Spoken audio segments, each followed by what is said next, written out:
Buenos días, soy David Gibson, director del Centro de Religión y Cultura y su anfitrión para el evento de esta mañana.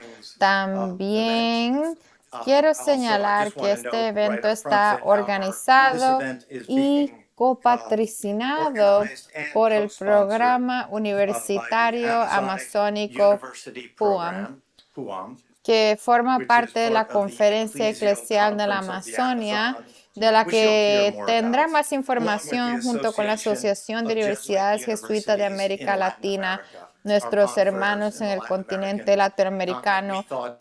Pensamos que en América del Norte somos muy lujosos porque tenemos 26 colegios y universidades jesuitas. En Sudamérica tienen, Fernando, 30, 31.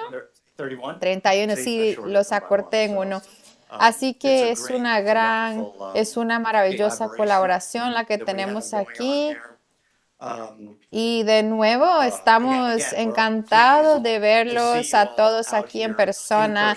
No hace un buen tiempo, pero es una mañana de primavera y la primavera está llegando y es la fiesta de la Anunciación. Así es que muchas gracias.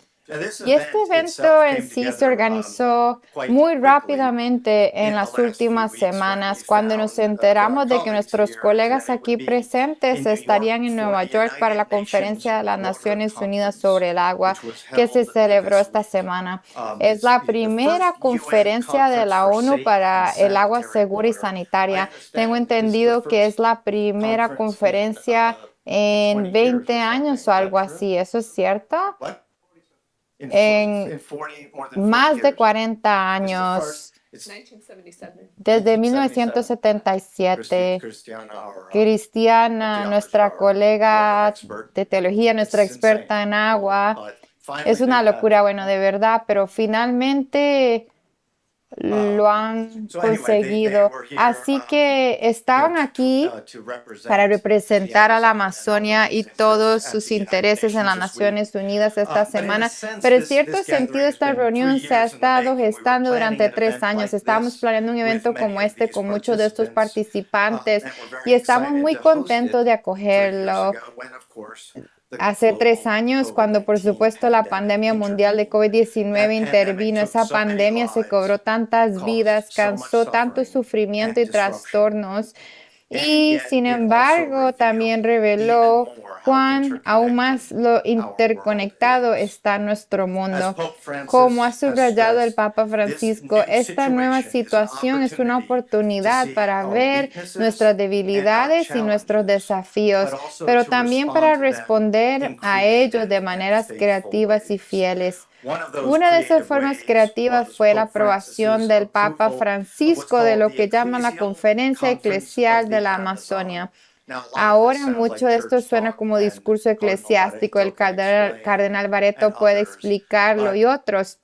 Pero el Papa Francisco convocó un sínodo, una de estas reuniones mundiales en el Vaticano que estamos haciendo cada vez más bajo Francis para la Amazonia en el 2019. Sí, en el 2019, dedicado a la región amazónica, que fue el primero. Por lo general es sobre un tema, sobre mujeres, laicos, lo que sea, en la religión amazónica o lo que salga de eso. Y podemos hablar más sobre este movimiento fascinante porque el Papa Francisco ha puesto tanto énfasis en el medio ambiente y el aspecto social del cuidado de nuestro hogar común. Pero saliendo de eso, el Papa Francisco autorizó por primera vez la creación. Por lo general tenemos una conferencia episcopal del país, tienes una jerarquía de obispos, luego tienes la gente que va a la iglesia. Esta es una conferencia eclesiástica formada de obispos, sacerdotes, laicos, religiosos. Los católicos regulares son el único órgano de gobierno y cubren 9 países diferentes alrededor del Amazonas, un área mayor, creo que Europa Occidental. Pero Como nuestro amigo el cardenal Barreto dijo aquí en su momento, es el primero de su tipo en la historia de la Iglesia y es el primer fruto concreto del sínodo amazónico. Es un acontecimiento notable para la Iglesia Católica, pero también para nuestro planeta, ya que da a esta enorme y críticamente importante región de selva tropical una voz y una presencia colectivas en un momento en que los derechos humanos y el medio ambiente se enfrentan a graves amenazas. Por eso estamos hoy aquí, por eso están aquí en la Conferencia de las Naciones Unidas sobre el agua. Así que procederemos de la siguiente manera. Cada uno de nuestros panelistas hablará brevemente, solo por 5 minutos, sobre puntos concretos que quieran destacar hoy. Luego abriré un debate. Perdón. Abriré un debate entre ellos y con todos ustedes, el público, y con María como intérprete. Esto debería funcionar bien. Siéntanse libres de hacer sus preguntas en inglés o en español. Y por favor, sobre todo, silencien sus teléfonos móviles. Eso es internacional. Muchas gracias. Primero escucharemos de nuestro amigo el cardenal Barreto. Primero debería ser una introducción. Ustedes tienen sus programas allí. El cardenal Pedro Barreto es jesuita, así es que se siente como en su casa, espero. Es presidente de esta región creada Conferencia Eclesial de la Amazonia, se llama, y es miembro del Consejo del Programa de la Universidad de la Amazonia. De nuevo, este nuevo programa universitario para la Amazonia del que oiremos hablar. Es un abierto defensor de los derechos humanos y del medio ambiente amazónico y es un estrecho colaborador del Papa Francisco. Cardenal Barreto. Muchas gracias. Quiero agradecer esta oportunidad de estar aquí en esta prestigiosa Universidad de Fordham, creada y fundada en 1841, es decir, hace 182 años. Larga historia de servicio en la evangelización de la cultura y de la educación. En segundo lugar, quiero hacer mención que hoy día es un día muy especial para la Iglesia Católica. Celebramos la Anunciación de la Virgen María y la encarnación del Hijo de Dios en nuestra historia. La creación de Dios es maravillosa. Dios es creador y escogió un lugar muy humilde de la tierra, que la tierra es un punto insignificante, podríamos decir así, de todo el universo. Como dice el mismo nombre, universo es un solo camino. El camino que nos lleva desde la creación a Dios. De Dios venimos y a Dios vamos. Y dentro de esta creación, Dios nos regaló a toda la humanidad un bioma, un ecosistema vivo que abarca 7,5 millones de kilómetros cuadrados. Estos 7,5 millones de kilómetros cuadrados discurre un río, el río Amazonas, que recorre 6,500 kilómetros desde su inicio en la parte andina sur del Perú hasta su desembocadura. Es decir, que es un río, la madre de todos los ríos. Son 1.800 millones, perdón, 1.800 afluentes principales de este río, aparte de otros muchos más. Por tanto, estamos hablando de un caudal de agua dulce que es uno de los más grandes de todo el planeta. Hay una unidad en este bioma. La historia de los estados dividió por fronteras. De hecho, el bioma no tiene fronteras. Y al no tener fronteras, estamos hablando de una unidad. Y dentro de esta realidad de la Amazonía hay numerosos pueblos indígenas ancestrales, poblaciones que tienen siglos de historia, de tradiciones, de cosmovisión, a los cuales el Papa Francisco los llamó los guardianes de la naturaleza, guardianes de la Amazonía.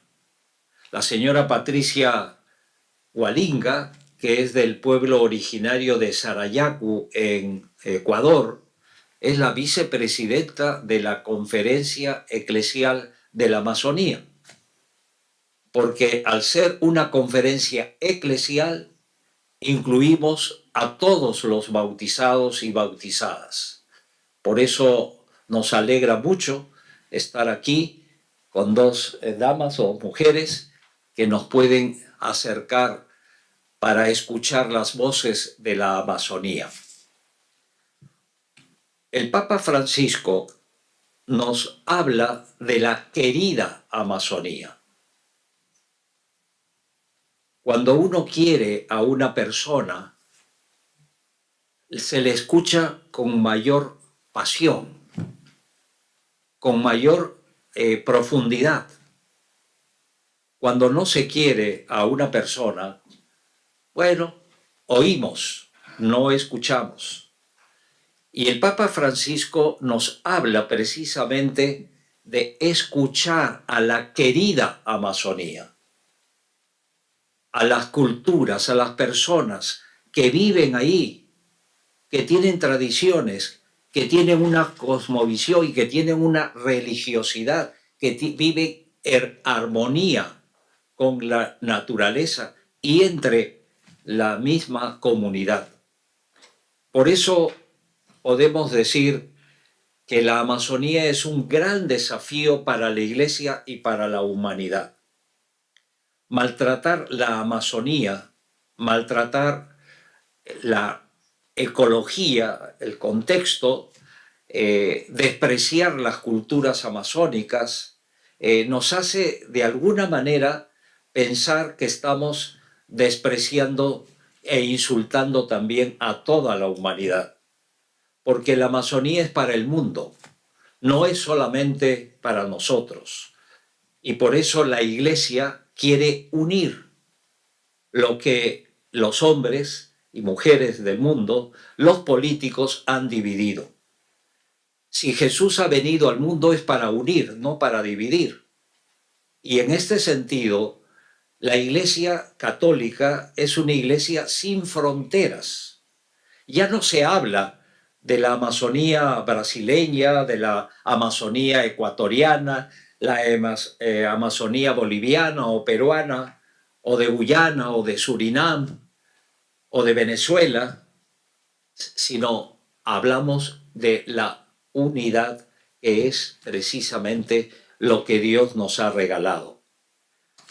Hay grandes desafíos. El primer desafío es cómo cuidar la vida y respetar los derechos de las personas que viven en la Amazonía, especialmente de los pueblos originarios. Un dato que es muy importante, que de los 9 países que conforman todo el bioma amazónico, Brasil tiene el 63% del territorio.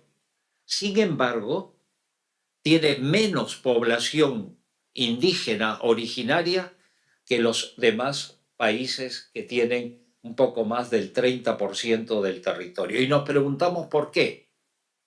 Porque hay voces de la Amazonía, hay clamores y hay gritos de dolor, de sufrimiento, no solamente del pasado, porque han diezmado la vida humana, la vida de los pueblos originarios y la vida también de la naturaleza. Pero hoy también se sigue maltratando, destruyendo, asesinando a líderes ambientales. No solamente es escuchar las voces, sino compartir el sufrimiento, la sangre derramada en este territorio sagrado, como de alguna manera el Papa Francisco en Puerto Maldonado, en Perú, manifestó. pisamos una tierra sagrada, la tierra de la unidad, la tierra donde Dios quiso morar a través de muchos hermanos y hermanas de poblaciones originarias y de los que viven ahí. Por eso vamos a dar gracias a Dios por esta oportunidad de hacer escuchar la voz de la Amazonía a través de personas que viven en la Amazonía, como es la señora Patricia y también Carol, que viene de Puerto Maldonado. Muchas gracias.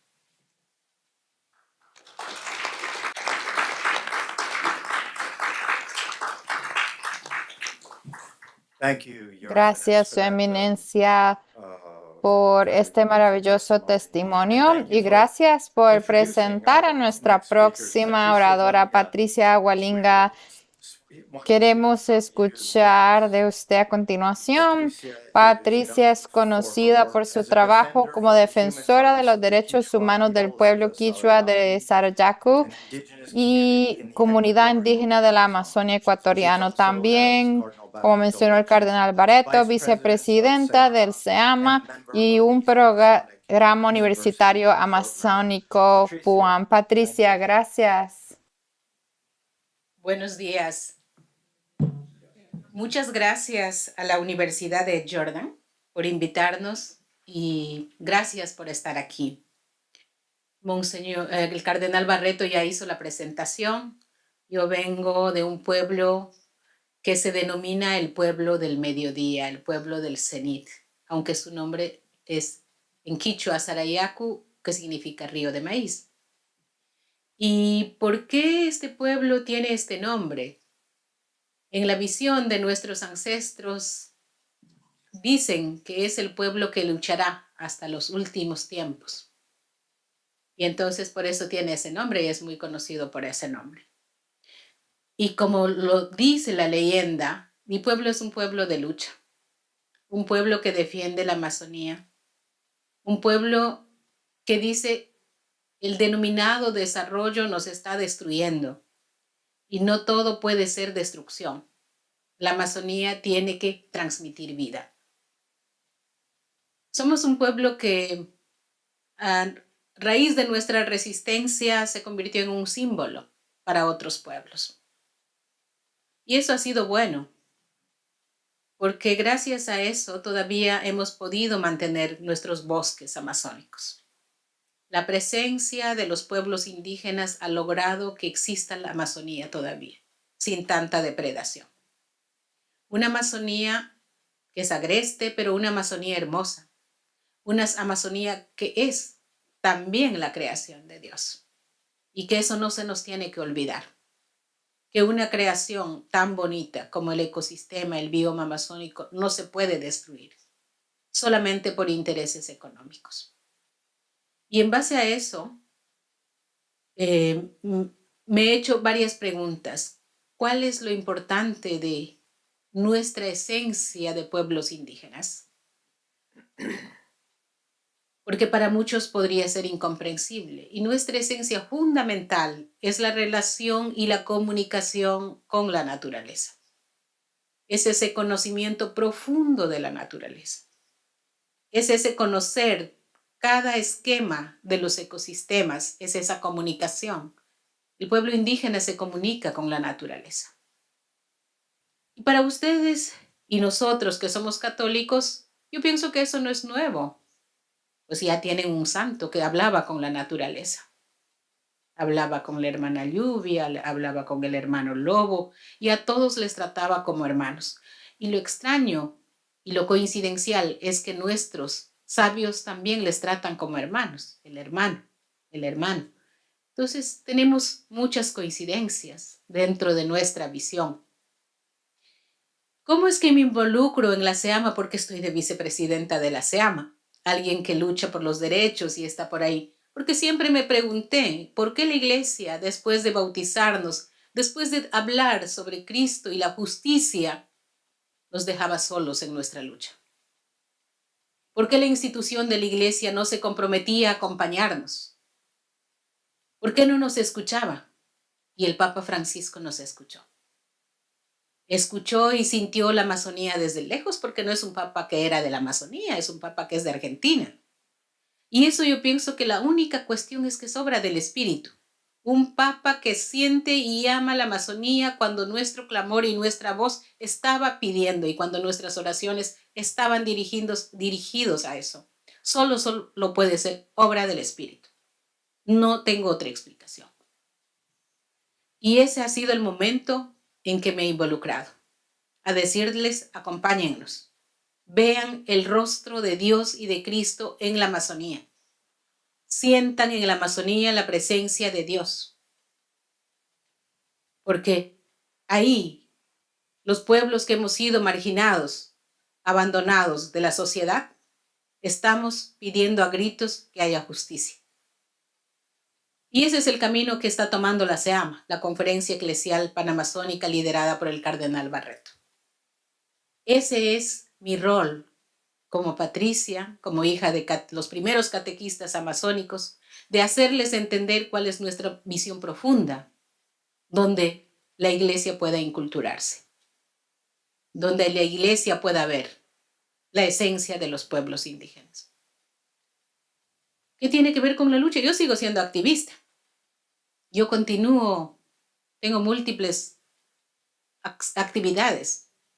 Trabajo con los derechos de la naturaleza, trabajo en la defensa de la visión de los pueblos indígenas, denuncio el extractivismo, pero ahora tenemos un aliado que es fuerte y un vocero internacional muy conocido como es el Papa Francisco.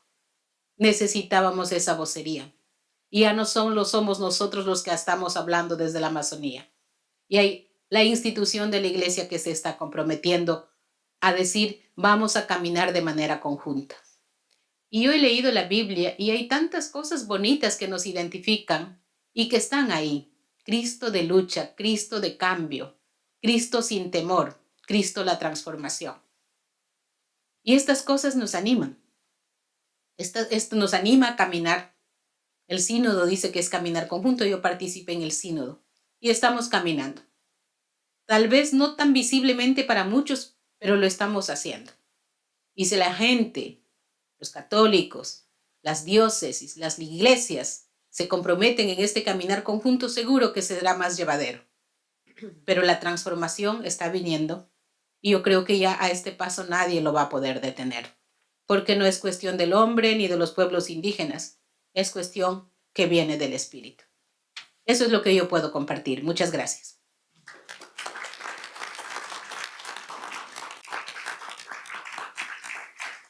Thank you. Gracias, Patricia. Muchas gracias. Bueno, ahora escucharemos de Carol Heri.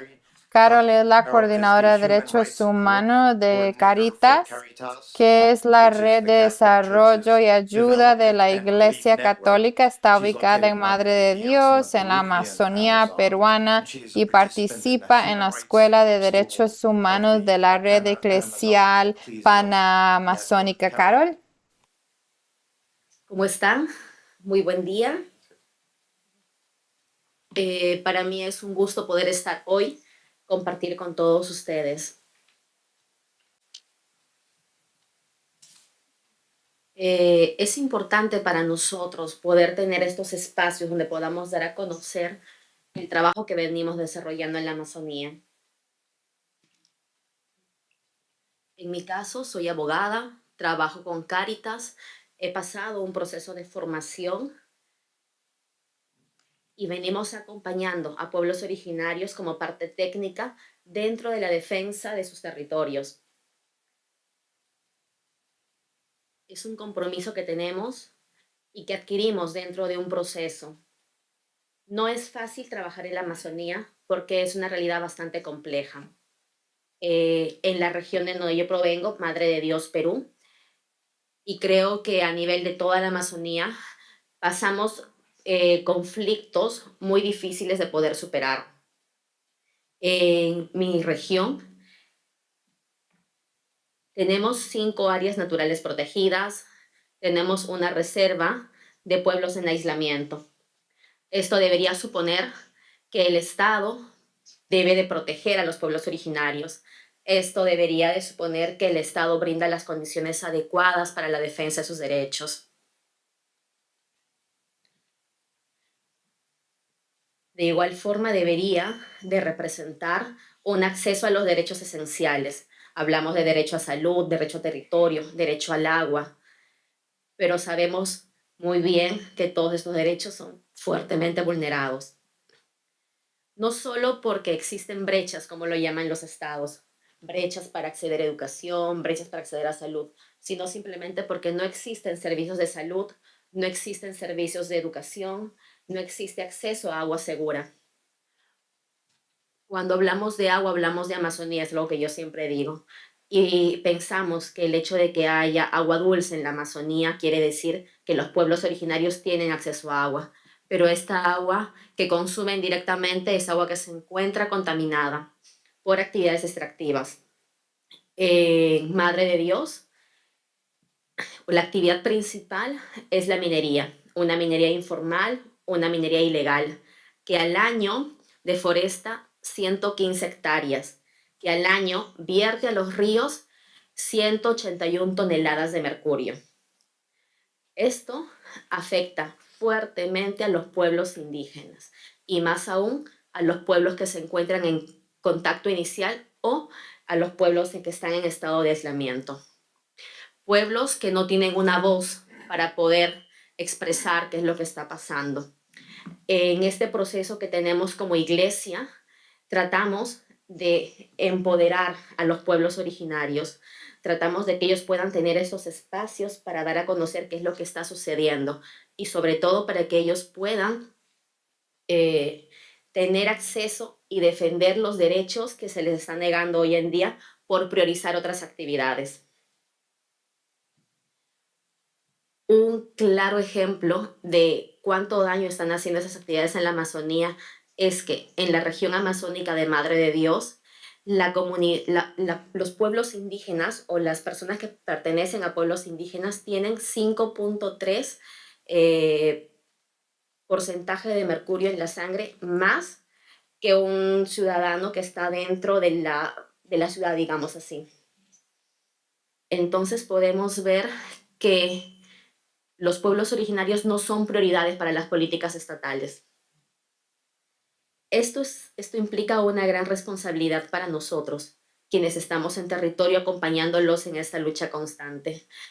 Por eso es importante que podamos acompañar en este proceso desde una parte técnica a los pueblos para que ellos puedan tener estos espacios, para que puedan venir y presentar sus casos por ellos mismos. Nuestra labor como iglesia, nuestra labor como técnicos dentro de la iglesia es poder brindar las herramientas necesarias para que ellos puedan exigir sus derechos, para que ellos puedan plantear políticas basadas en su realidad y para que ellos puedan ver este desarrollo de acuerdo a su cosmovisión indígena. Gracias.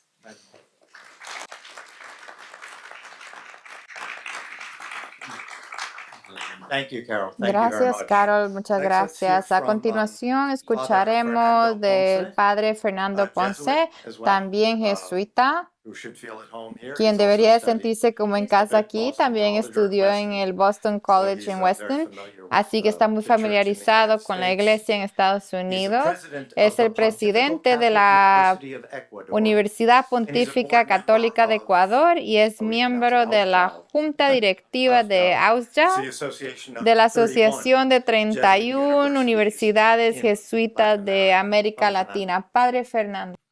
Good morning, everyone. Buenos días a todos. First of all, I am happy En to be primer here lugar, estoy because feliz de I'm estar setting a aquí personal porque record. estoy This is my estableciendo un third récord time personal. Esta es la Fordham tercera in this vez week. que vengo a Fordham en esta semana For many reasons.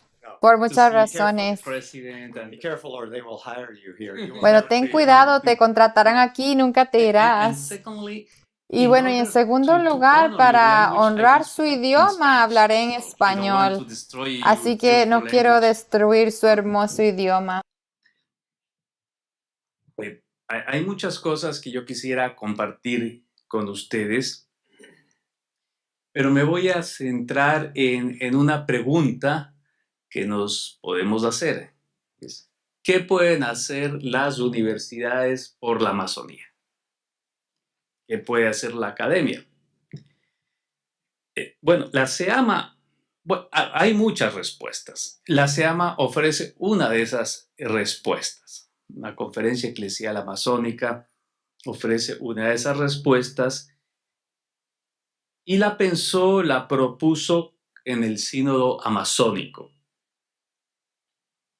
De hecho, la SEAMA, me decía el cardenal, tiene 150 propuestas. O sea que, I'm going to talk about just one of those 150 proposals. Tiene, por ejemplo, algo que es muy importante internamente, que es los ministerios de las mujeres. Tiene que desarrollar, se ha puesto como tarea desarrollar el rito litúrgico amazónico. Y tiene esta tercera propuesta, que es el programa universitario amazónico, que es a la vez externo y también un desafío para la Iglesia. La idea de crear una universidad católica amazónica, que hoy la llamamos Programa Universitario Amazónico, está en el documento final del sínodo. Y voy a leer no la cita, pero sí las principales guidelines o principales orientaciones que dice la SEAMA para la construcción de esta Universidad Católica Pan-Amazónica. Primero, la teología debe ser inculturada y debe incluir la formación conjunta para ministerios laicales y formación de sacerdotes, basada principalmente en la Sagrada Escritura. Una teología inculturada tanto para laicos y seminaristas. Segunda orientación, las actividades de investigación, educación y extensión. Como dicen, outreach, community outreach, and the like, deben incluir programas de estudio ambientales y estudios étnicos. Son los dos énfasis. Entre los estudios ambientales pone, por ejemplo, conocimiento teórico ambientado con la sabiduría de los pueblos que viven en la región amazónica. Y como ejemplo de los estudios étnicos, descripción de los diferentes idiomas, etc. Tercera orientación, la formación de profesores, la enseñanza y la producción de material didáctico debe respetar las costumbres y tradiciones de los pueblos indígenas, elaborando material didáctico inculturado y realizando actividades de extensión en diferentes países y regiones. Y al final, esta parte termina con un pedido. Pedimos a las universidades católicas de América Latina que ayuden a la creación de la Universidad Católica Amazónica y acompañen su desarrollo. Hay un pedido en especial para las universidades católicas que luego ha sido extendido a otras universidades católicas del mundo para apoyar este programa. Ahora, ¿qué hemos hecho hasta ahora en respuesta? Sé que tengo 5 minutos, así que voy a limitarme.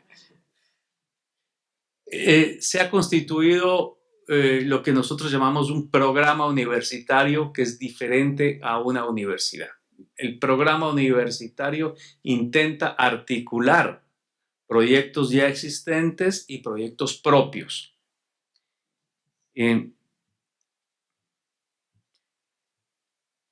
Segundo, el programa universitario no tiene un campus físico determinado o específico en un país. Generalmente, cuando uno habla de Universidad Católica Amazónica, la primera pregunta es, ¿dónde está? ¿Cuál es la sede principal? Pues no tiene una sede principal, es la articulación de los programas que algunas universidades ya ofrecen y ya se citó algo, por ejemplo, un programa en derechos humanos, derechos de la naturaleza y defensa de los derechos de los pueblos indígenas. Son cosas que ya existen y son consideradas parte de este programa. Pero obviamente nos falta mucho todavía por identificar y articular. Hay más de 20 instituciones de educación superior en la región amazónica de todos los países. Brasil tiene un buen número, pero hay otras universidades. Mi propia universidad, donde yo trabajo, tiene ya un campus en la Amazonía y un centro de investigación en la Amazonía. Y así hay 20 instituciones públicas y privadas. Entonces el programa articula, pero no construye edificios, no es la intención principal. Y el programa sigue 4 valores o 4 sueños tomados del documento del Papa. Rápidamente, el sueño social, defensa de los derechos de los más pobres y de los pueblos originarios, el sueño cultural, mantener la riqueza cultural de la Amazonía, el sueño ecológico, custodiar la hermosura, la belleza, la riqueza natural de la Amazonía, y el sueño eclesial, fortalecer a las comunidades cristianas para que puedan entregarse y encarnarse en la Amazonía. Son 4 sueños del Papa Francisco en su documento. Entonces estamos en un momento de desarrollo. Es una idea en progreso, pero tiene concreciones reales como las que yo acabo de mencionar. Incluso tiene un espacio físico, tiene una estructura jurídica propia que funciona en la Universidad Católica del Ecuador, y estamos en un momento en que vamos intentando encontrar un camino propio, porque queremos ser, nos piden que seamos universidad, o sea, tiene que tener títulos académicos, grado y posgrado, decimos undergrad and postgrad studies, both levels, y al mismo tiempo sabemos que no toda la población puede acceder no tiene estudios secundarios suficientes para acceder a estudios universitarios. Entonces queremos ofrecer cursos complementarios, cursos profesionalizantes. Y última cosa, la tecnología es muy importante. Vamos a hacer un programa, de hecho ya somos un programa que nos apoyamos mucho en la tecnología y estamos siguiendo el modelo educativo y tecnológico de una iniciativa que tal vez ustedes conozcan, el Jesuit Worldwide Learning, que empezó trabajando en los campos de refugiados, Siria y otros países, y que nos está prestando o entrenando en el uso de su tecnología para lugares sin acceso a Internet. Otras cosas puedo responder cuando haya preguntas. Thank you. Thank you very much.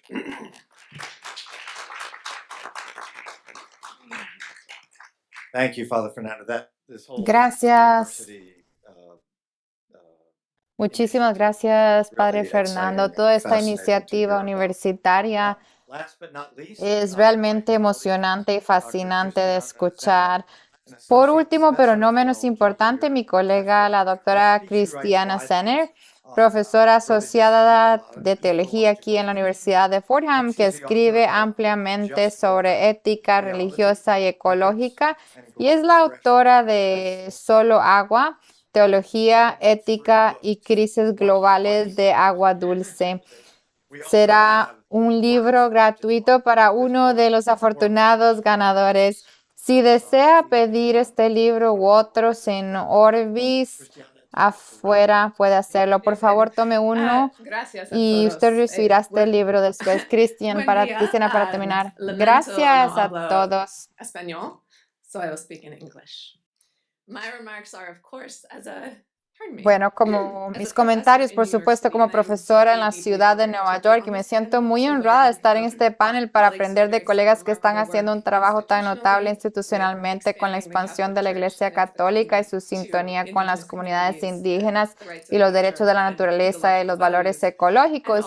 Y también especialmente escuchar de nuevo a Patricia Galinga, quien escuché el martes como parte de un evento en el recinto de la ONU, y Carol, también aprender de su trabajo es un gran honor. Me acerco a los temas de esta mesa redonda como alguien que ha estudiado los valores del agua y las formas en que se discute el agua dulce en todo el planeta. Y debido a que soy una mujer blanca en una sala de 12 pisos en una institución en la ciudad de Nueva York, es muy evidente que mi experiencia y la enseñanza y las conexiones mías son un poco diferentes de los expertos con los que tengo el privilegio de estar en este panel. Así es que me pido disculpas si se suena mucho como una conferencia, pero habrá 5 puntos con algunos subpuntos en ellos.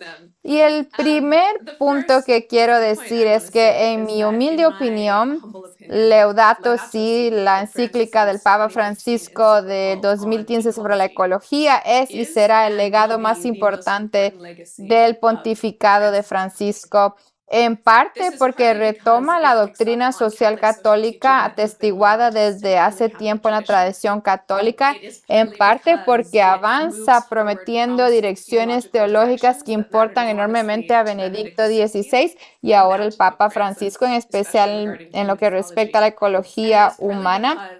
Y es en parte porque este documento empieza a diagnosticar y crear espacio para conversaciones sobre las realidades políticas, económicas, el extractivismo y una serie de otras realidades que se entrecruzan con la degradación ecológica y la devaluación de la vida humana en la sociedad contemporánea. Me ha encantado escuchar de los colegas en este panel y cómo el testimonio del Papa Francisco, tanto en Laudato Si, en el Sínodo Amazónico, en Querida Amazonia, que está disponible, como David Gibson acaba de mencionar, para su compra, están jugando con respecto a la Conferencia Eclesial de la Amazonía y uno y más. Así que es un placer para mí estar en un panel con aquellos que están llevando adelante el legado de Laudato Si en formas que son un descubrimiento teológico y verdaderamente escuchando lo que se necesita para la iglesia en el presente y el futuro, y las formas en que la propia iglesia puede aprender de aquellos que han sido cuidadoras de las aguas y las tierras durante mucho tiempo. En segundo lugar, quería destacar un par de puntos claves en Laudato Si y de la doctrina social católica. Uno es que hay muchos tipos diferentes de valores ecológicos que funcionan en el mundo de hoy. Y como trabajo con el agua dulce, utilizaré el ejemplo del agua dulce en los años 90, cuando se hizo muy popular hablar del agua dulce como una mercancía y como un recurso humano. Pero cuando hablamos de agua dulce, sobre todo como un recurso que se puede manipular, movilizar con determinados fines políticos o económicos, también corremos el riesgo de enmarcarlo como una mercancía, como una especie de propiedad que se puede empaquetar, comprar y vender de un modo que no se aproxima ni de lejos a la realidad de lo que el agua dulce facilita en este planeta, de los valores que las distintas culturas tienen y la ética que muchas culturas tienen en torno al agua dulce. Así que una de ellas es que es vital la articulación del Papa Francisco donde su púlpito mundial católico de autoridad, que el agua dulce es un derecho humano fundamental y que hay valores ecológicos y valores espirituales que pertenecen al agua dulce, que de ninguna forma están encapsulados por los regímenes de los recursos de mercancías o de propiedad o de investigación. Otro punto clave en Laudato Si, posteriormente en Querida Amazonia y otros documentos, ha sido la observación de que existe una autoridad regional en cuestiones de ecología y ética cultural. Y una vez más, es absolutamente maravilloso ver cómo esto se está dando con respecto a la región amazónica, pero yo le señalaría, porque soy una erudita, las notas a pie de la página de Laudato Si, donde el Papa Francisco empieza a decir, bueno, ¿qué está pasando en el mundo y cómo lo sabemos? Y cómo la justicia social, la justicia ecológica exigen atención. Y señala que las conferencias episcopales de diferentes regiones del mundo, los obispos filipinos, neozelandeses y otros. Así que en este punto que ha señalado sobre la disminución del nacionalismo y la atención a las realidades regionales es un esfuerzo por ser una iglesia global, y creo que eso es muy importante. En tercer lugar, Laudato Si y la doctrina social católica diagnostican acertadamente las causas de la degradación medioambiental. Algunos colegas, especialmente Carla, han mencionado la extracción y la contaminación, como la contaminación por mercurio en las aguas. Y una de las cosas que es muy importante sobre el Papa Francisco y sus enseñanzas y sobre el movimiento de la Iglesia Católica es reconocer que las culturas de extracción están profundamente vinculadas a la degradación de ciertos bienes ambientales como el agua dulce. Y esta es una conversación compleja porque hay muchas fuerzas políticas y económicas que fomentan la minería y la extracción.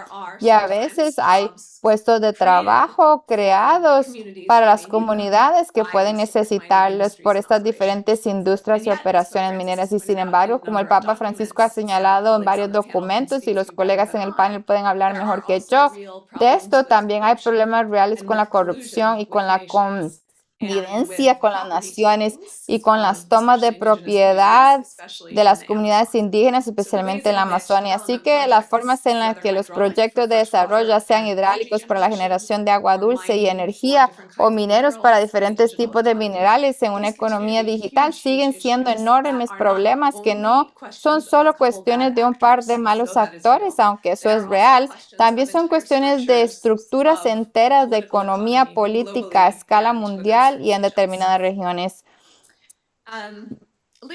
Vinculado a esto está el cuarto punto, que es realmente que el mundo se encuentra en una economía política de extracción en el momento actual de América del Sur, América Latina, y esto se llama extractivismo, y muchos de los principales pensadores en esta realidad son de hecho de América del Sur, y así que los que estamos en el privilegiado norte global y heredamos el legado del colonialismo y de los marcos económicos neoliberales, tenemos mucho que aprender de nuestros colegas y de nuestros hermanos y hermanas que están en estas regiones como académicos y como activistas sobre el terreno.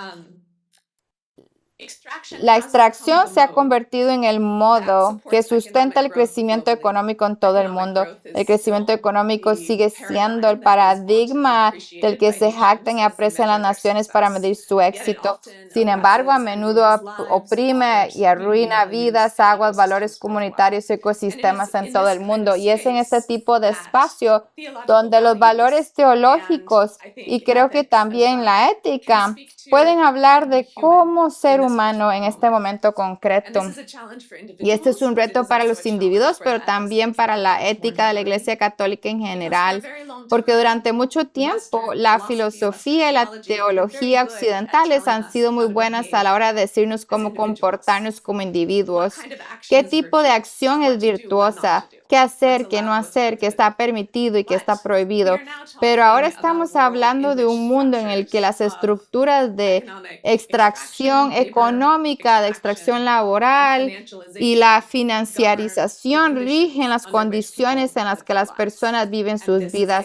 Y este es un desafío particular para, creo, la ética, filosofía occidental, y así que tenemos mucho que aprender de las comunidades indígenas. Mi último punto que se deriva de esto es que creo que es realmente genial que en Laudato Si el Papa Francisco haya sido el primero en tuitear una encíclica. Y lo digo un poco en broma, pero creo que es bonito porque parece ser un documento que conmueve a mucha gente independientemente de su afiliación religiosa.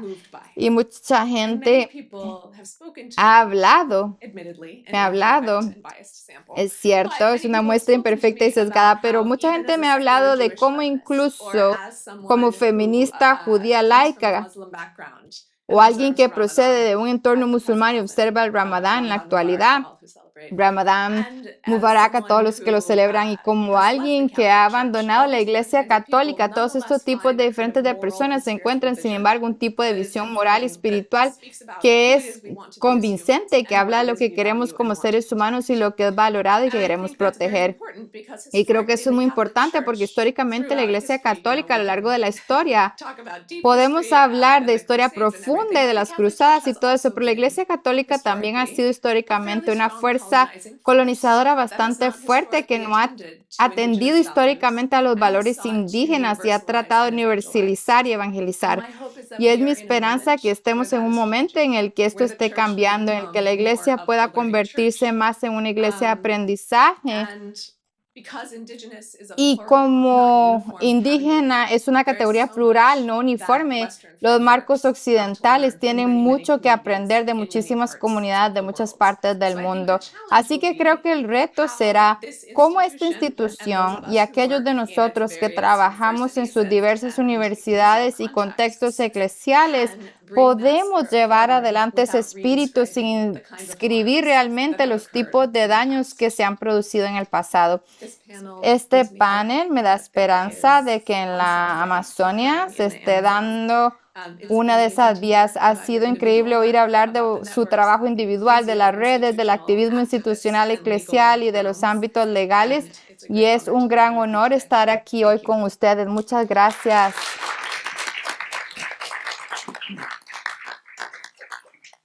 Thank you, Christiana, very Gracias, much. Cristiana, por eso. Y ahora queremos abrirlo para preguntas. Voy a tomar el privilegio del moderador con la primera pregunta, pero espero que todos ustedes tengan algunas preguntas para nuestros panelistas que vienen de experiencias y comunidades tan diferentes en la misma zona. Vamos a tener a Henry aquí, uno de nuestros becarios de Duffy, con el micrófono, así que levanten su mano y Henry les acercará el micrófono para que puedan hablar. Una cosa que quería preguntar a nuestros panelistas, en la página web de las Naciones Unidas para la Conferencia del Agua, escribieron: el agua es una clave para los Objetivos de Desarrollo Sostenible, los ODS, los 2 objetivos de la ONU que ha establecido para promover la sostenibilidad global y para la salud y la prosperidad de las personas y el planeta. Pero dice que nuestro progreso, nuestros objetivos y las metas relacionadas con el agua siguen alarmantemente desviados, poniendo en peligro toda la agenda de desarrollo sostenible. Empecemos con el cardenal Barreto. Usted estuvo en las Naciones Unidas esta semana para esta primera conferencia sobre el agua en 40 años. ¿Le pareció que la gente escuchaba, que la gente estaba poniendo atención? ¿Hubo algún progreso esta semana en este mensaje que hay progreso, cardenal Barreto?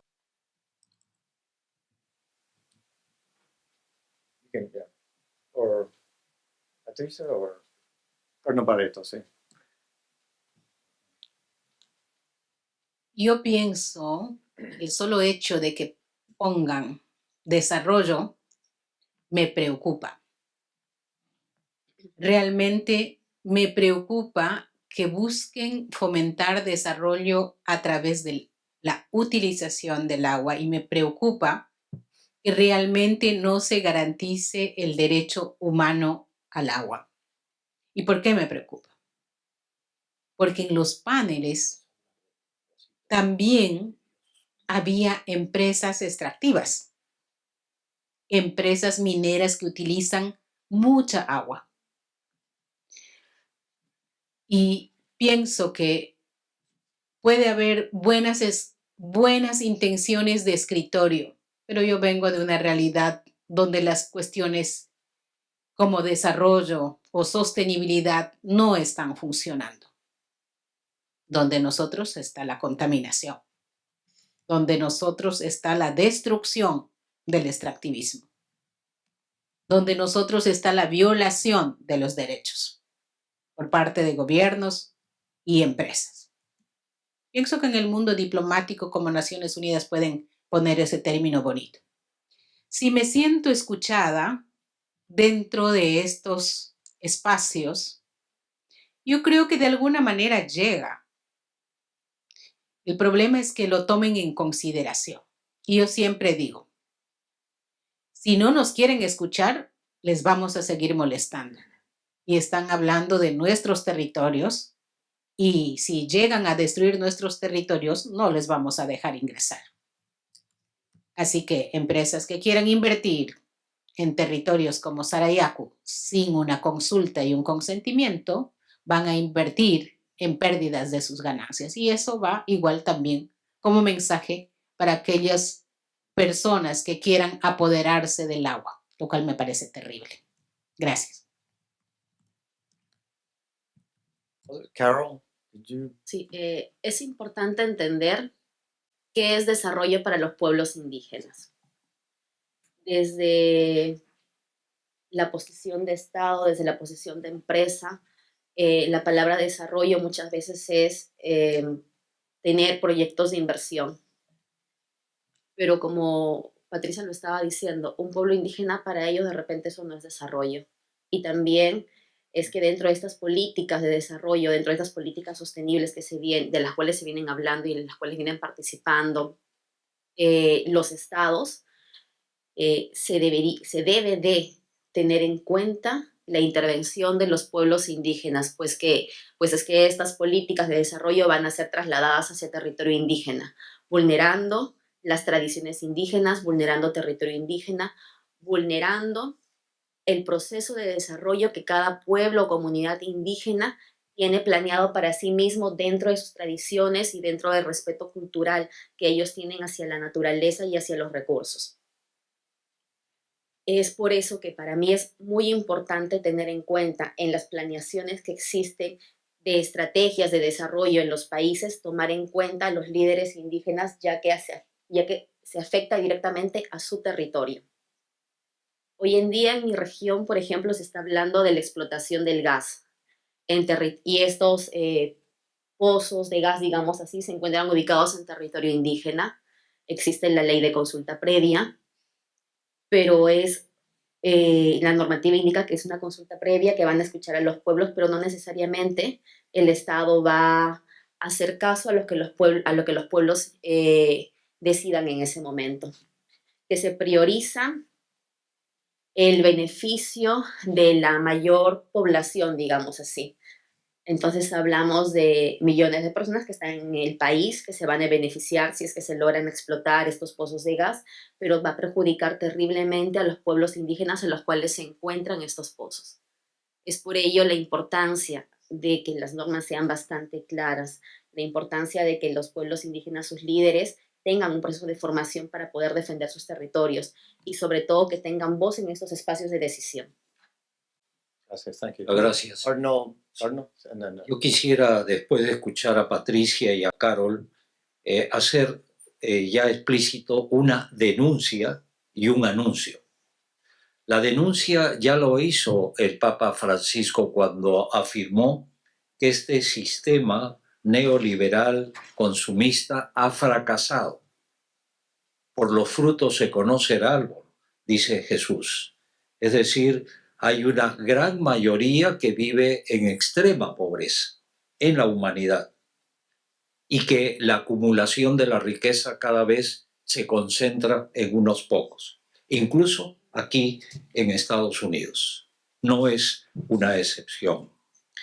En ese sentido, podemos decir que la Amazonía, como fuente de recursos naturales, ha sido dilapidada irracionalmente por el apetito de dinero, con la connivencia de los estados de nuestros propios países, que por tener más ingresos con los intereses han hecho de los pueblos amazónicos, latinoamericanos, pueblos como antes se llamaba y en realidad son pueblos en subdesarrollo. Cuando hablamos de desarrollo, como decía Carol, estamos hablando de un desarrollo humano integral. No es solamente lo económico, es también lo cultural, los derechos sociales de las personas y también los derechos de la misma naturaleza. Por eso la denuncia es muy clara que el Papa Francisco lo hace. ¿Cuál es el anuncio? El anuncio, y quisiera decir muy claramente, es que la Iglesia Católica ha estado desde el principio de la evangelización, hace más de 500 años, presente en la Amazonía. No es que la Iglesia Católica recién se interesa por la Amazonía. Lo único que hemos escuchado de los mismos pueblos originarios, que la Iglesia Católica ha tenido luces y también sombras. Y ha habido una actitud, yo diría, de fragmentación en el proceso evangelizador. La bendición de Dios, y ese es el anuncio, es que el primer papa latinoamericano, el Papa Francisco, el 13 de marzo, hace 10 años, y el día de San José, 19 de marzo, tomó posesión como obispo de Roma y pastor de la Iglesia Universal. Y ya en julio del 2013, cuando él fue a la Jornada Mundial de los Jóvenes en Río de Janeiro, nos dijo a nosotros, los obispos del Consejo Episcopal Latinoamericano, CELAM, que debíamos relanzar el proceso evangelizador en la Amazonía. Julio 2013. En el 2014 se creó la Red Eclesial Panamazónica, la REPAN. 2014 en septiembre.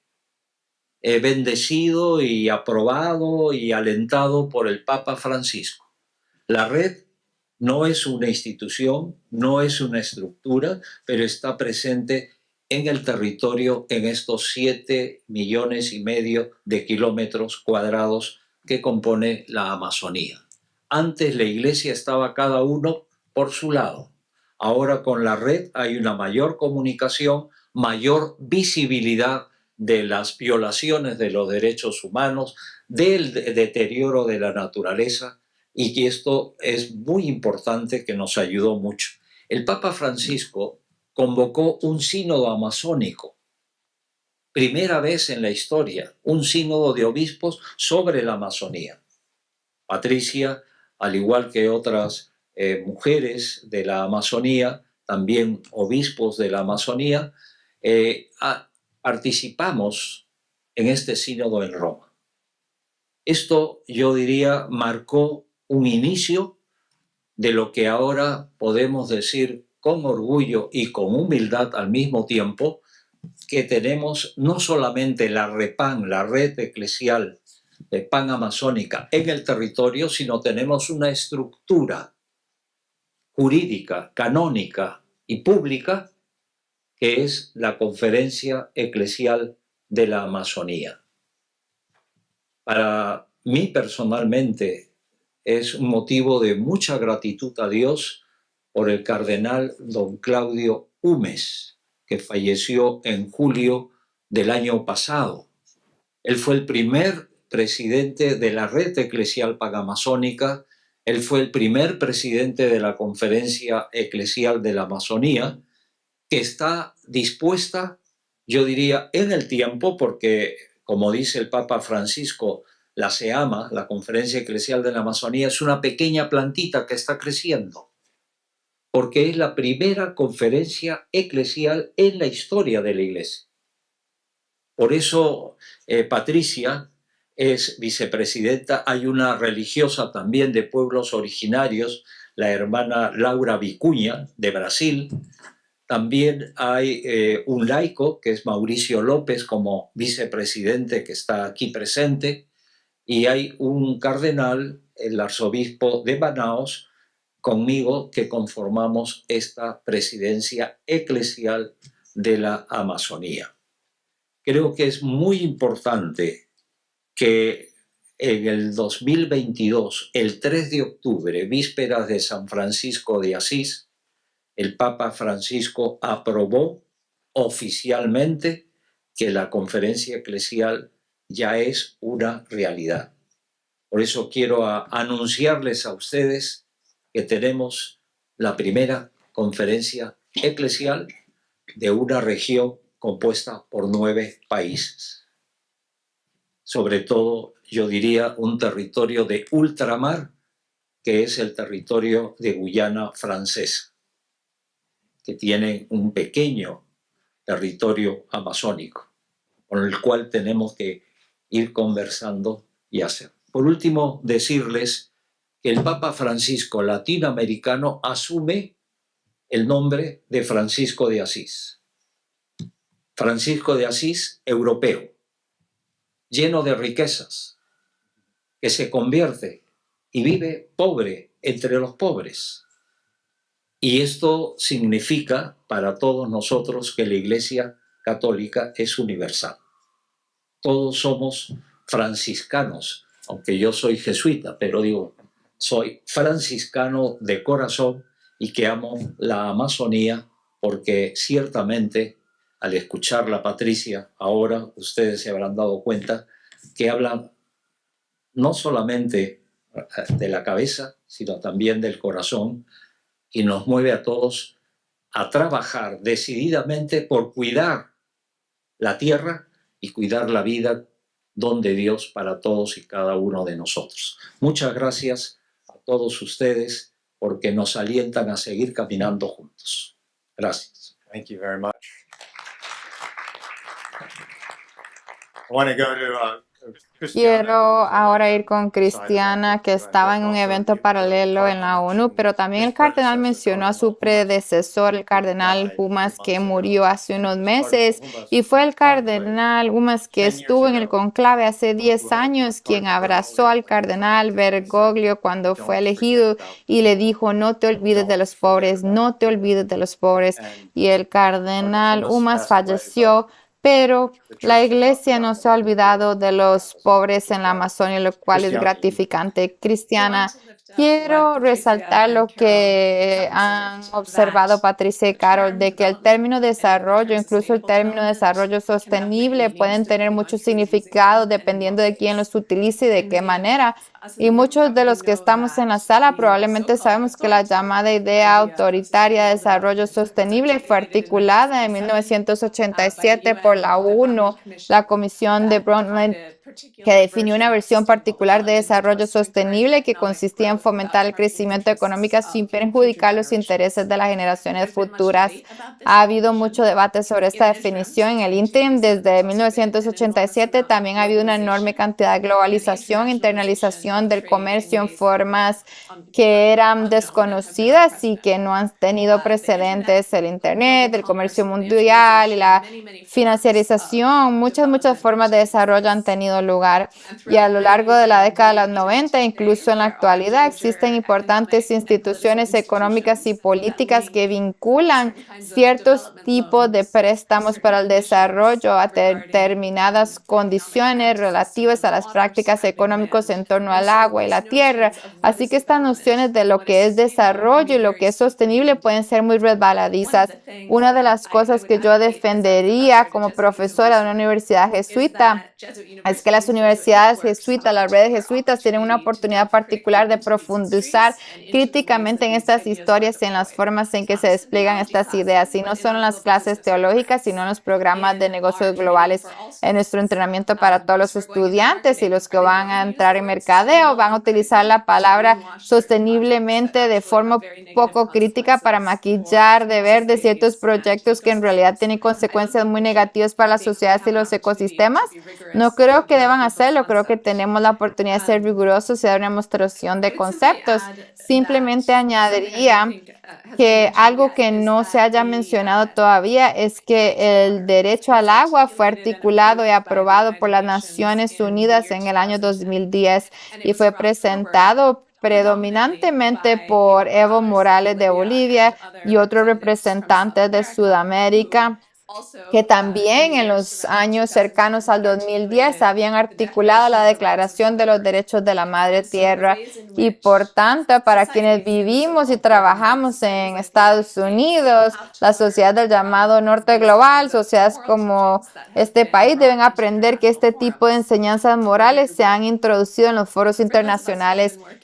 Y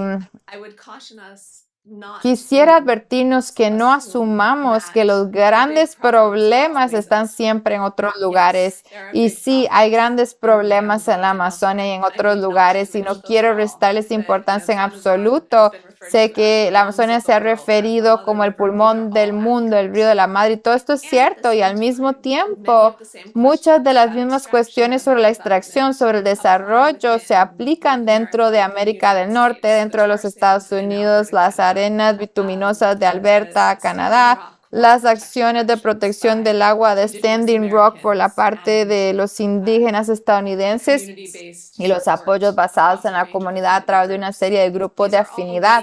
Todas estas son formas en que los valores alternativos para las ecologías y las comunidades para la ética están echando raíces y necesitan ser escuchados por los obispos y cardenales en los Estados Unidos, al igual que tenemos aquí un modelo de nuestros colegas del Amazonas. Thank you, Christiana. Do we have any Gracias. questions? Tenemos preguntas. Henry, Tenemos una aquí y otra we have allá. one here, and then Christiana. Sí, yo quiero decir una cosa, porque hay muchos problemas también aquí en los Estados Unidos sobre la aceite que puede destruir a la comunidad indígena también. Y yo quiero saber, yo vivo aquí en la ciudad, ¿qué puedo hacer nosotros para ayudar sus esfuerzos en sus países? Yo soy nada más una persona. ¿Qué podemos hacer nosotros para ayudar los esfuerzos? Lo siento, mi español no es el mejor, pero tenemos tantos problemas aquí también y no siempre protegemos los derechos de los indígenas. Ya sabes, si el petróleo entra en las vías fluviales y las comunidades indígenas, eso realmente destruye sus tierras. ¿Qué podemos hacer aquí en los Estados Unidos? Yo vivo en Nueva York. ¿Cómo podemos apoyar sus esfuerzos y cuáles son sus sugerencias?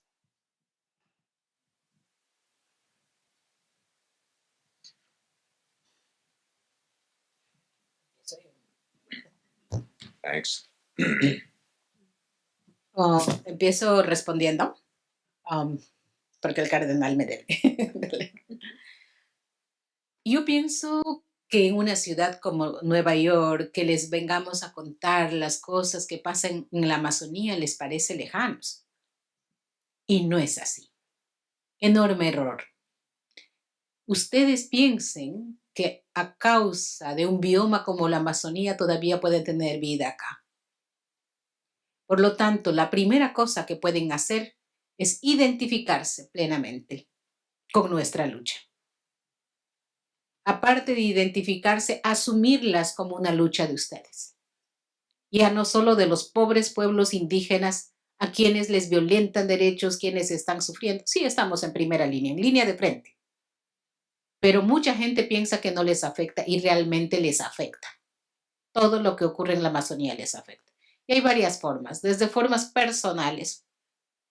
El Papa Francisco lo llama la cultura del descarte, de tratar de no ser parte de esa cultura de andar descartando todo el tiempo las cosas. Hay un consumismo extremo que está afectando directamente hacia nuestro territorio. Consumismo de las grandes ciudades, tratar de frenar personalmente. Ayer hablábamos con algunos estudiantes que estaban haciendo que no haya mucho uso de plástico, estaban reciclando. Yo creo que son formas también, pero también formas de solidarizarse y de tener empatía con pueblos que luchan en Ecuador, en Perú, en Brasil. Hay muchas formas de apoyar, hasta de dar una firma para los llamados de auxilio, hasta presionar a gobiernos diciendo estamos atentos de lo que está pasando en este país como ciudadanos del mundo, hasta de empezar a conocer más de la Amazonía. Mucha gente inclusive apoya con recursos a través de Cáritas, a través de la iglesia. Hay formas, pero también hay formas que no solamente involucra recursos, que involucra la decisión personal de cada persona de hacer solidaridad, empatía, de identificarse, de sentir la Amazonía así está en Nueva York. Otra forma de apoyar a la Amazonía es comprometiéndonos en la defensa de la misma. El compromiso debe ser un compromiso interno, un compromiso desde nuestra posición, desde donde estamos. Continuar fortaleciendo estos espacios de escucha es muy importante para que podamos dar a conocer qué es lo que está pasando. De igual forma, el contribuir a procesos de formación también es importante. Es un gran camino que se ha venido trazando y que se está avanzando, pero aún se tiene que continuar fortaleciendo estos procesos de formación, continuar con procesos de investigación sobre la realidad amazónica y ver también cuáles son las alternativas desde la academia para poder ver los caminos de solución en un futuro. Hacer incidencia a través de los espacios en los cuales podemos participar respecto a la problemática que hay en normativas y hacer que los conceptos de desarrollo o desarrollo sostenible sean conceptos que se reflejen a la realidad, sin hacer a un lado a los actores directos que se encuentran en la Amazonía. Cuidar la Amazonía no solo es cuidar los bosques o los recursos, cuidar la Amazonía es cuidar a quienes vivimos ahí, quienes están dentro de todo este proceso. Gracias. You just identify yourselves when you Gracias. ask a question. Identifíquense cuando hagan una pregunta. Gracias. Hola, me llamo David Vassar y trabajo en la Biblioteca Queen, justo al otro lado de la calle. Vengan a vernos. Tenemos buenos libros impresos inclusive. Y en el tercer piso tenemos este gran activo. Es un enfriador de agua que tiene agua fresca, todo lo que puedan beber, traigan su propio recipiente, es todo lo que pedimos. Y bueno, gracias a todos por sus presentaciones. Es tan rico obtener toda esta información y compartirla. Uno de los grupos con los que estoy envuelto recientemente es la vigilancia de alimentos y agua. Tenemos campañas orientadas principalmente a conseguir que el Estado se mueva hacia las energías renovables para sacar el gas de petróleo completamente de nuestro circuito energético. Si algunos de ustedes quieren participar a nivel local, echen un vistazo a Alimentos y Agua. Sigue los viernes de Levántate y Resiste para el futuro, el grupo de tu elección. Involúcrate, llama a tus miembros de la asamblea. Tengo un asambleísta muy testarudo en mi distrito que todavía no ha firmado la ley de edificios eléctricos y eso tiene repercusiones en todo el mundo. Todo el mundo en la Cooperativa 27 conferenció con algunas partes recientemente y estaba mirando lo que estaba sucediendo en la ciudad de Nueva York. Es importante, estamos tratando de electrificar nuestros edificios y ir completamente fuera del gas petróleo, aumentar la eficiencia energética de los edificios. Los edificios son una enorme fuente de contaminación. El 70% de nuestras emisiones provienen de estos. Dejaré lo específico, les hablaré los detalles. Se me ocurren muchas cosas. Un vecino acaba de contactarme justo antes de venir aquí. Me dijo que la Catedral de San Juan en el 112 y la Avenida Amsterdam tenía un programa sobre las reparaciones a nuestra comunidad afroamericana para la esclavitud, que ha sido una plaga estadounidense de la que realmente tenemos que seguir sanando. Y me sorprendió la comparación en cierto modo, ya sabes, pensando de la Iglesia Católica como un colonizador en cierto sentido. Y ya voy a llegar a mi pregunta. Claro, si hay una pregunta aquí en este monólogo. Y no, me estoy volviendo más joven, pero colonizar me hace pensar en los militares. Ok, ¿qué hacen nuestros militares a nivel internacional? No creo que los militares se hayan mencionado en gran medida todavía, pero son un jugador enorme también en el estado ambiental de nuestro planeta. La Marina de los Estados Unidos recientemente tuvo un horrible desastre en Hawái, envenenando el agua potable de muchos miembros de esta comunidad, y esto me recuerda lo que está sucediendo en el Amazonas, un acto local. El abogado estadounidense Steven Donziger, del que habrás oído hablar, ha estado ocupado intentando ayudar a las comunidades ecuatorianas en particular a obtener una compensación de Chevron por toda la degradación de su medio ambiente. Pero volviendo a los militares y ¿cómo, y de forma similar a la pregunta anterior, cómo podemos movilizar esta enorme, gigantesca, enormemente financiada institución nuestra para pasar de una operación militar a una de verdadera seguridad nacional, que sería que construir nuestro sistema de energías renovables para proteger nuestras aguas y tierras? ¿Algún comentario sobre el papel de los militares? Sí, déjame, Cristiana, ¿puedes encargarte de esto? David, eres un colega estelar, David. Para aquellos de ustedes que no lo sepan, él envía ávida y regularmente avisos al profesorado relacionado con los estudios medioambientales y otros eventos que tienen lugar en la ciudad de Nueva York. Y también otros títulos nuevos que podría leer. Y la vida es tristemente muy corta para leer todos los libros que conviene leer, pero gracias por tu trabajo en la biblioteca. La cuestión del militarismo, el ejército estadounidense es la fuerte de emisiones de combustibles fósiles y de contaminación relacionado en Estados Unidos. Es el mayor emisor y a menudo se le excluye de las conversaciones sobre la acción frente al cambio climático. Así que si bien es cierto esto para los Estados Unidos, también lo es para otros países y se ve con el militarismo como práctico, así como etos en un lugar determinado. Es una conversación que se debe tener región por región, pero también a nivel mundial. Yo quiero señalar tu observación de que la seguridad nacional, como el desarrollo sostenible, puede estar sujeta a diversas interpretaciones. El florecimiento ecológico y la justicia social deben formar parte de ello. De acuerdo, no soy general militar, pero soy profesora de ética y soy la hija de 2 pilotos navales, hija de un piloto naval y una nieta de un piloto naval por parte de mi paterna, más bien. Así que entiendo el legado del militarismo, pero el militarismo bien hecho tiene que apuntar hacia la seguridad real y la forma en que los estados, los ejércitos, las autocracias y los intereses extractivos se confabulan en muchas partes del mundo es muy, muy problemática y requiere atención. Ok, por tiempo, déjenme, identifíquense primero, gracias. Hola, soy Nancy Lawrence y formo parte de una red de iglesias y parroquias católicas en Nueva York llamada Movimiento Católico por el Clima de Nueva York y tratamos de abordar algunas de estas cuestiones en las distintas parroquias que forman parte de nuestra red y animo a cualquiera de ustedes que forme parte de nuestra parroquia y que no sea parte de nuestra red, que hable con nosotros. Hay varios de nosotros aquí, Julia, Tari, yo.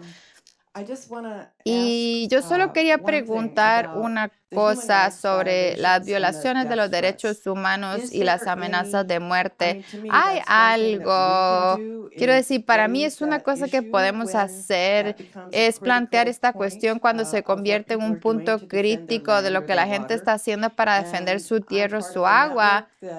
Y yo formo parte de una red que habla con personas de diferentes diócesis de todo el país que también están intentando vivir el Laudato Si. Pero eso es solamente una red, pero tenemos que formarla. Me parece a mí que tiene que haber una red más amplia que lleve a cabo algún tipo de acción urgente cuando sea necesario.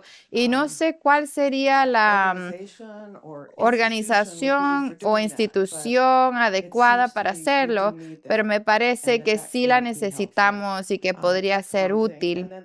Eso por un lado. Y la segunda, intentaré ser breve, es que estamos apoyando algo que desafía a nuestro país y a nuestras emisiones, apoyando el proyecto de la ley de la tierra. Es una especie de ley profética que aborda las emisiones en 3 sectores de nuestra economía. Uno es en la producción eléctrica para hacerla renovable al 100%.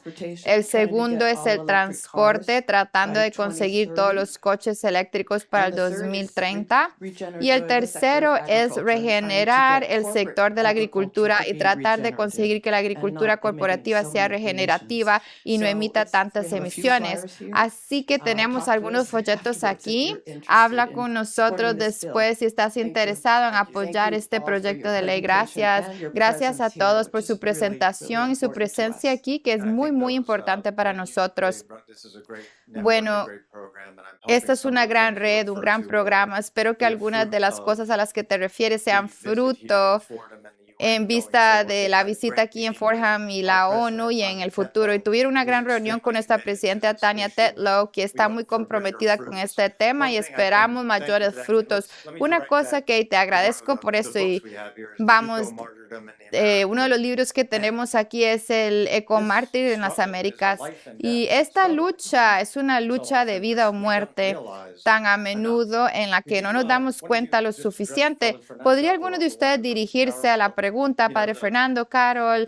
Ya sabes, los riesgos, las amenazas, los desafíos de vida o muerte a los que se enfrentan cuando defienden y hacen el activismo que están haciendo. Yo empiezo desde y luego cierro ese punto. De repente, no ha sido directo, pero sí a nivel de la región Madre de Dios en los últimos años. Hemos tenido ya 7 asesinatos de defensores ambientales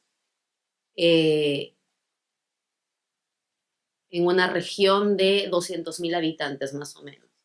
Entonces el riesgo es bastante alto.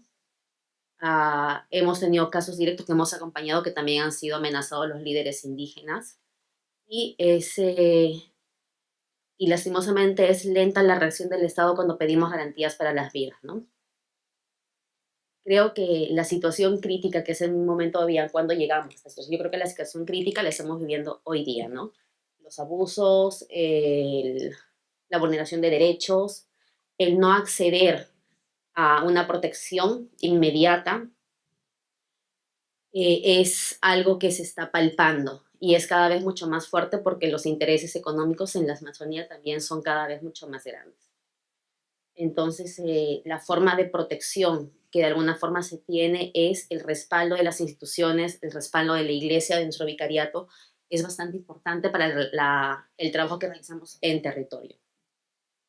Tener espacios donde se pueda hacer escuchar lo que está pasando y de alguna forma tener esta imagen pública, digamos así, también es parte de la seguridad, porque de alguna forma te desarrollas en ambientes donde puedes sentirte seguro y dar a conocer qué es lo que está sucediendo.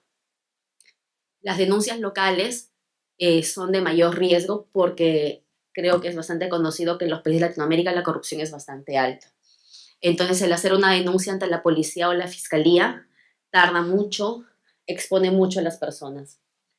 Como estrategia, realmente hemos empezado a trabajar, a hacer denuncias en otros espacios, ante la CIDH. Para eso, para nosotros es importante tener el acompañamiento de quienes nos vienen guiando en estos procesos, a través de REPAM, que ha pasado por todo un proceso de formación para que podamos dar a conocer estos casos.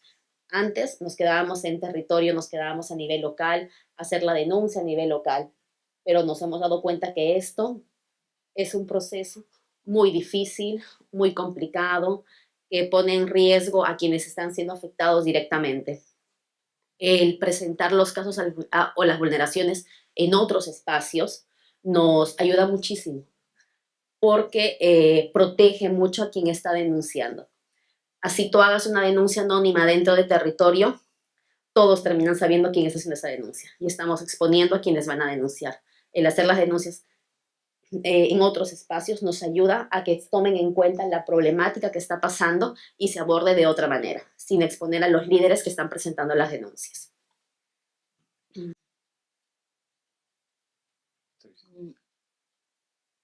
Yo soy parte de un colectivo de mujeres que nos denominamos Defensoras de la Selva. Y como nunca nos quedamos calladas, en 2018, 5 de nosotras recibimos amenazas de muerte, entre ellas yo. Una madrugada llegaron y destruyeron la casa. ¿Qué puedes hacer en una situación así? Lo que yo hice fue poner una denuncia inmediatamente. Pero empezamos a trabajar en varios niveles. Denuncia interna, porque para que haya una constancia, aún sabiendo que eso no van a investigar, aún sabemos que eso no va a prosperar. La segunda cuestión, llamamos a un apoyo de solidaridad internacional. Amnistía Internacional logró recoger casi 300,000 firmas a nivel global visibilizando el rostro de las 5 mujeres. Eso ayudó un poco porque como yo fui testigo y traductora en la Corte Interamericana, en el caso Sarayaku, también la Corte Interamericana preguntó al Estado de Ecuador qué pasaba conmigo. Entonces empiezas a mover varias instancias de protección de derechos humanos. Visibilizas de alguna manera a las personas que están en riesgo. Mantuve protección policial por 1 año, casi aproximadamente. No podía moverme a ningún lado sin policías a mi alrededor. Y es feo estar en esa situación, porque no sabes a quiénes pueden atacar, si a tus padres, a tus hijos, a tu esposo, todo el mundo está como súper controlado. Y cuando sabes que también la institución policial de justicia son los agresores. Pero tampoco puedes decirle que no, porque podría ocurrir como con Berta Cáceres. Entonces, hay eso en una situación. Pero también no es gratis que nos amenazan. ¿A quiénes les estamos molestando? Y en nuestro caso eran las empresas petroleras, porque le habíamos mandado abajo las rondas de negociaciones petroleras. Varias rondas fueron a nuestra movilización, no habían prosperado. ¿Y quiénes son los dueños de las petroleras? Ellos sí que tienen una red impresionante, más organizados que nadie. Pero siempre si empiezas a seguir esa red, alguien está poniendo la plata. Y muchas veces son gente que no sabe que están invirtiendo en combustibles fósiles. Yo digo esto porque ahí sí ustedes pueden actuar fuertemente. Y pueden estar acá, pueden estar en Europa, pueden estar en las diócesis, pueden ser los bancos que están aquí, Banco Interamericano, Banco Mundial. Y ahí se tiene que hacer incidencia, porque ahí les duele, ya que llegaste, ya no estás en la cola de todo, estás llegando a donde ellos ponen su economía. Y empezarles a visibilizar en esos ámbitos la violación de los derechos humanos sí afecta y sí da resultados. Ahí tendrían que moverse ustedes. Igual, si es en Ecuador o en Perú, la red de católicos va y le reclama y le dice, estamos preocupados al gobierno de Ecuador a través de la embajada, a través de la representación en Naciones Unidas. Hicimos eso con mi pueblo. Cada vez que el presidente salía, teníamos aliados, por lo menos 15 personas en cada país, donde estaban diciendo Sarayaku con un letrero y no destruyas a este pueblo.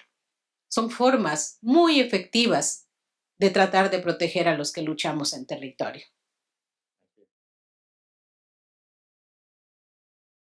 Muchas gracias. Tenemos que terminar. Tengo una última pregunta para cada uno de ustedes. En 30 segundos, muchas noticias difíciles. La más reciente predicción del cambio climático que salió. ¿Dónde encuentran ustedes personalmente la esperanza? Padre Fernando, empecemos contigo. La pregunta más difícil. Yo creo que hay algo de esperanza bueno, yo hablo también como universitario, académico, en pensamientos creativos en la economía. Yo escucho un concepto de el bien común y su relación con la innovación en el ámbito público-privado. Creo que eso me parece algo bastante interesante porque no contrapone lo público y lo privado, sino encuentra un concepto más amplio que es el agua como bien común. Digamos, eso para mí fue bastante ilustrativo y esperanzador en esta conferencia. Puede ser poco, puede ser muy teórico, pero algo ayuda. Carol, where do you find hope? Yo creo que la esperanza es el compromiso que cada uno va generando. Creo que el escuchar y el hacer nuestra esta problemática y el querer ver cuáles son posibles soluciones es la esperanza. Y sobre todo, la esperanza son los líderes y las lideresas que cada vez van ganando más espacio y se les está generando también los espacios adecuados para que ellos puedan continuar con su lucha y esta resistencia que es permanente por parte de los pueblos indígenas. Thank you. Cardinal. Para mí es una llamada a una esperanza activa, una esperanza que se traduzca en una acción. Y creo que es muy importante que todos estamos llamados a una conversión de mentalidad, una conversión también del corazón. No es solamente ustedes aquí en Estados Unidos que tienen que pensar en cómo poder ayudar a la Amazonía. En nuestros propios países también hay mucha discriminación, mucho racismo. Hay un desprecio al otro, porque no son como nosotros, entre comillas. Por tanto, creo que hay una llamada muy fuerte a una conversión sincera a Dios, a los demás y también a la naturaleza. Esta conversión nos hace hermanos y hermanas caminando juntos por el bien de la creación que Dios nos ha concedido participar. Thank you. Mi esperanza es en la acción de ustedes, la acción de nosotros, los jóvenes que creo que empiezan a tener una conciencia más que nosotros y la resistencia en territorio. Mientras haya resistencia en territorio y logremos impedir que las empresas ingresen y sigan destruyendo y haya solidaridad internacional y compromiso, hay acción y esperanza. Thank you. I think I joined Gracias. Christiana. who said, Creo que me he sumado a Cristiana, como dije antes, mi propia esperanza en cierto sentido aquí es su presencia, su esfuerzo, su actividad, su fe y su esperanza.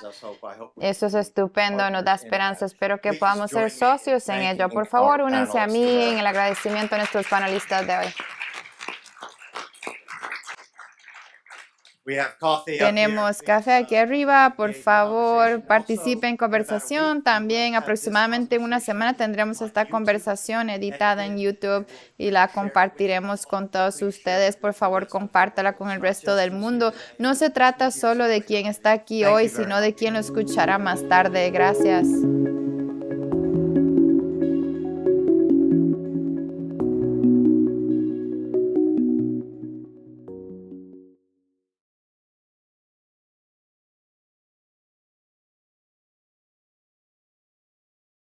Su actividad, su fe y su esperanza. Eso es estupendo, nos da esperanza. Espero que podamos ser socios en ello. Por favor, únanse a mí en el agradecimiento a nuestros panelistas de hoy.